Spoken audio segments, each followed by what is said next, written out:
प्रधानमंत्री नरेंद्र मोदी आज करेंगे राज्यों और जिले के अधिकारियों से चर्चा। विशेष रूप से छोटे शहरों और ग्रामीण इलाकों में कोरोना रोकथाम संवाद के माध्यम से सुझावों और सिफारिशों और प्रक्रियाओं को करेंगे साझा। बैठक में कर्नाटक, बिहार, असम, चंडीगढ़, तमिलनाडु, उत्तराखंड, मध्य प्रदेश, गोवा, हिमाचल प्रदेश और दिल्ली के अधिकारी लेंगे हिस्सा।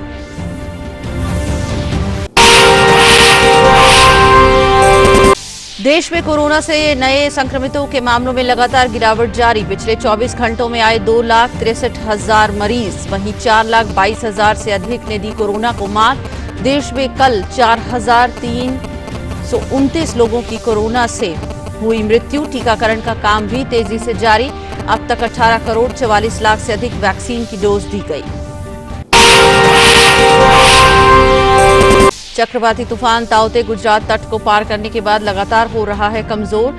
सौराष्ट्र से उत्तर पूर्व दिशा की ओर बढ़ा ताउते। गुजरात के कई इलाकों में अभी तेज बारिश का दौर जारी। प्रभावित राज्यों में एनडीआरएफ, नौसेना, वायुसेना और कोस्ट गार्ड राहत बचाव कार्यों में लगे। मुंबई के पास नौसेना के राहत एवं बचाव अभियान के बाद बार्ज जहाज से 146 यात्रियों को निकाला सुरक्षित।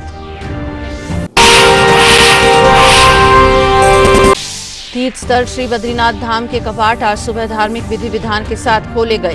प्रधानमंत्री नरेंद्र मोदी की ओर से बद्रीनाथ धाम में कल्याण एवं आरोग्यता की भावना से की गई पूजा अर्चना एवं महाभिषेक। उत्तराखंड के मुख्यमंत्री तीरथ सिंह रावत ने कहा, जनता को दी इस अवसर पर शुभकामनाएं। कहा, स्वास्थ्य की सुरक्षा है सरकार की प्राथमिकता। इजरायल और फिलिस्तीन में संघर्ष जारी। तनाव के बीच शांति के लिए अमेरिका हुआ सक्रिय। अमेरिकी राष्ट्रपति जो बाइडेन ने की इजरायल के प्रधानमंत्री बेंजामिन नेतन्याहू से फोन पर चर्चा। संघर्ष विराम के पक्ष में जताया अपना समर्थन। अति भीषण चक्रवाती तूफान ताउते गुजरात तट से टकराने के बाद कमजोर पड़ गया है और गुजरात तट को पार कर आगे बढ़ गया है। भारतीय मौसम विभाग ने बताया कि कल रात 185 किलोमीटर प्रति घंटे की रफ्तार से हवाओं के साथ चक्रवात ताउते गुजरात तट से टकराया। गुजरात के अलावा महाराष्ट्र, केरल और गोवा के तटवर्ती क्षेत्रों में भी अलर्ट जारी किया गया है। दादर और नगर हवेली तथा दमन और दीव को भी हाई अलर्ट पर रखा गया। सेना और राष्ट्रीय आपदा मोचन बल ने लोगों को सुरक्षित स्थानों पर पहुंचाया। कल प्रधानमंत्री नरेंद्र मोदी ने गोवा, गुजरात और महाराष्ट्र के मुख्यमंत्रियों से बातचीत की और बचाव कार्यों और अन्य राहत उपायों के लिए केंद्र की मदद का भरोसा दिलाया। गुजरात के मुख्यमंत्री विजय रूपाणी ने वलसाड़ और गिर सोमनाथ के तटवर्ती जिलों के अधिकारियों के साथ गांधीनगर में स्थापित राज्य नियंत्रण कक्ष में बैठक की और स्थिति का जायजा लिया। गुजरात तट के निकट के क्षेत्रों में पेड़ और बिजली के खंभे उखड़ जाने से बिजली आपूर्ति बाधित हुई।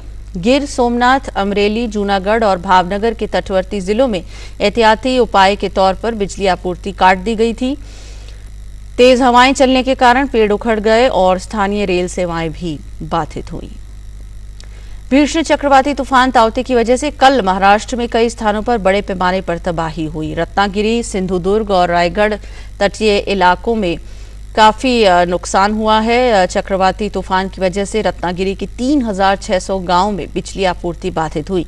इस बीच मौसम विभाग ने कहा है कि अगले 2 दिन महाराष्ट्र के तटीय क्षेत्रों में समुद्र में ऊंची लहरें उठेंगी और 65 से 85 किलोमीटर प्रति घंटे की रफ्तार से तेज हवाएं चलेंगी। इस दौरान मछुआरों को समुद्र में न जाने की सलाह दी गई है। अरब सागर से उठे चक्रवाती तूफान के कारण समुद्र में 2 बड़ी नावों में फंसे 146 लोगों को बचा लिया गया है।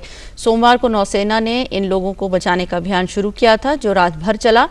बार्ज P305 में कुल 273 लोग सवार थे।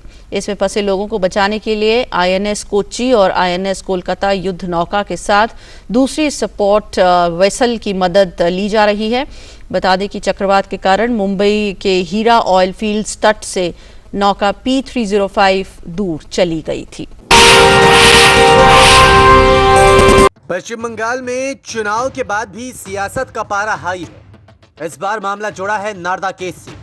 साल 2016 का यह केस अब फिर से साल 2021 में चर्चा का विषय बना है।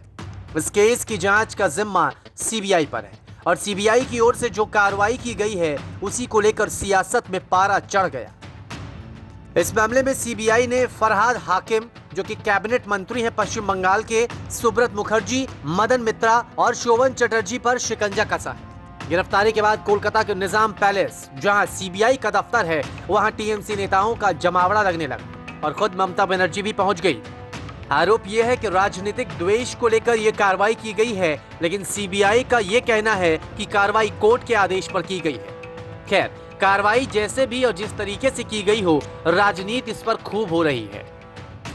इन सब के बीच सवाल ये भी आ रहा है कि आखिर नारदा केस है क्या, कब हुआ था जो अब जाकर इस पर कार्रवाई हुई।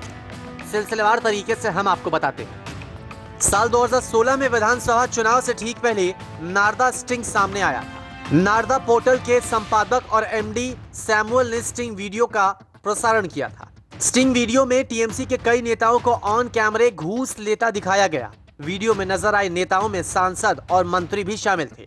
टीएमसी के 7 सांसद, 3 मंत्री और कोलकाता नगर निगम के मेयर रिश्वत लेते हुए नजर आए थे। अप्रैल 2016 में सीबीआई ने इस मामले पर एफआईआर दर्ज की थी और सीबीआई की एफआईआर में 12 लोगों के नाम थे। वैसे तो ममता सरकार ने वीडियो को फर्जी और पूरे तरीके से साजिश करार देते हुए मैथ्यू के खिलाफ आपराधिक मामला दर्ज कर उनको पूछताछ के लिए समन भेजा था।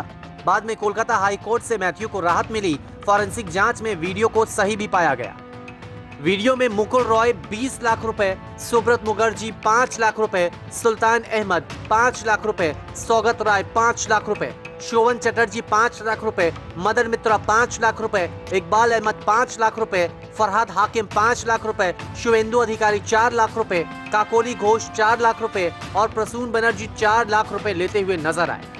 नेताओं के अलावा पुलिस के एक बड़े अधिकारी अहमद मिर्जा का भी वीडियो सामने आया था। वो भी वीडियो में 5 लाख रुपए लेते हुए नजर आए थे। ये मामला फिर ऐसे समय पे सामने आया है जब पश्चिम बंगाल में विधानसभा चुनाव हो चुके हैं और ममता सरकार फिर से सत्ता में है।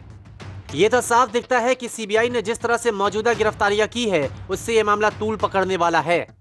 संभव है कि सीबीआई इस मामले को और आगे ले जाए, लेकिन देखने वाली बात यह भी है कि सीबीआई का रुख अब उन नेताओं के लिए क्या होगा जो पहले तृणमूल में थे लेकिन अब बीजेपी में। और बद्रीनाथ धाम के कपाट विधि विधान से ब्रह्म मुहूर्त में खोल दिए गए हैं। श्री बद्रीनाथ धाम के कपाट आज वैदिक मंत्रोच्चार एवं विधि विधान से सुबह 4:15 पर खोल दिए गए। प्रधानमंत्री नरेंद्र मोदी की ओर से श्री बद्रीनाथ धाम में कल्याण एवं आरोग्यता की भावना से पूजा अर्चना एवं महाभिषेक समर्पित हुआ। मुख्यमंत्री तीरथ सिंह रावत ने श्री बद्रीनाथ धाम के कपाट खुलने के अवसर पर देश विदेश के श्रद्धालुओं को शुभकामनाएं दी। इस अवसर पर मंदिर तथा मंदिर मार्ग को श्री बद्री केदार पुष्प सेवा समिति द्वारा लगभग 20 क्विंटल फूलों से सजाया गया है।